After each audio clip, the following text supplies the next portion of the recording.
Hi hello welcome to Swiss cooking. இன்றைக்கி நம்ம வந்து கசப்பே இல்லாமல் பாவக்காய் பொரியல் எப்படி செய்யலாம்னு பார்த்துடலாம்.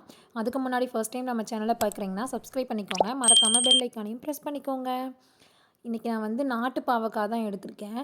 இது வந்து நார்மல் ஹைப்ரிட் பாவக்காயை விட நல்ல கசப்பாக இருக்கும். அதை நம்ம எப்படி கசப்பு இல்லாமல் செய்யலான்னு பார்த்துடலாம். இப்போ வந்து அதுக்கு தேவையான அளவு வெங்காயம் எடுத்துக்கலாம். நான் இன்றைக்கி பெரிய வெங்காயம் தான் 4 எடுத்திருக்கேன். அதை குட்டி குட்டியாக கட் பண்ணிவிட்டு பாவக்காயும் நல்லா சின்ன சின்ன பீசஸாக கட் பண்ணிக்கோங்க. 2 கொத்து கருவேப்பிலை எடுத்துக்கோங்க. ஒரு பேன் வச்சுட்டு நிறையா எண்ணெய் ஊற்றிக்கோங்க. எண்ணெய் தான் வந்து முக்கியம். கொஞ்சமாக சேர்த்தி ஊற்றிக்கோங்க நார்மலை விட. இப்போ பாவக்காயை ஃபஸ்ட்டு போட்டுக்கோங்க. ஃபஸ்ட்டு போட்டு நல்லா திருப்பி விட்டுட்டே இருக்கணும். உப்பு எதுவுமே சேர்க்காம திருப்பி விட்டுட்டே இருக்கணும். இது வந்து கொஞ்சம் டைம் எடுக்கும். பொறுமையாக தான் வேக வைக்கணும். இந்த மாதிரி ஒரு சுருண்டு வெந்ததுக்கப்புறமா வெங்காயம் கருவேப்பிலை ஆட் பண்ணிக்கலாம். முன்னாடியே வெங்காயத்தை ஆட் பண்ணணுன்னா பாவக்காய் வேகிறதுக்குள்ளே வெங்காயம் வந்து கருகிரும்.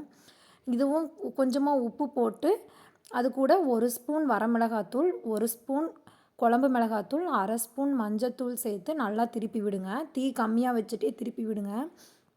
பாவக்காயும் நல்லா சுருண்டும், கலரும் சேஞ்ச் ஆகி வரும். இந்த சமயத்தில் கொஞ்சம் தாராளமாகவே தேங்காய் பூ சேர்த்துக்கோங்க. அப்போ தான் வந்து கொஞ்சம் கசப்பு கம்மியாக இருக்கும். அவ்வளோதான், நம்ம சூப்பரான பாவக்காய் பொரியல் ரெடி. இந்த பாவக்காய் பொரியலை தயிர் சாதத்துக்கு வச்சு சாப்பிட்டாலும் சூப்பராக இருக்கும். வெறும் சாதத்துலேயும் பிசைஞ்சு சாப்பிட்டா டேஸ்ட் அல்டிமேட்டாக இருக்குங்க. கசப்பு கொஞ்சம் கூட தெரியாது.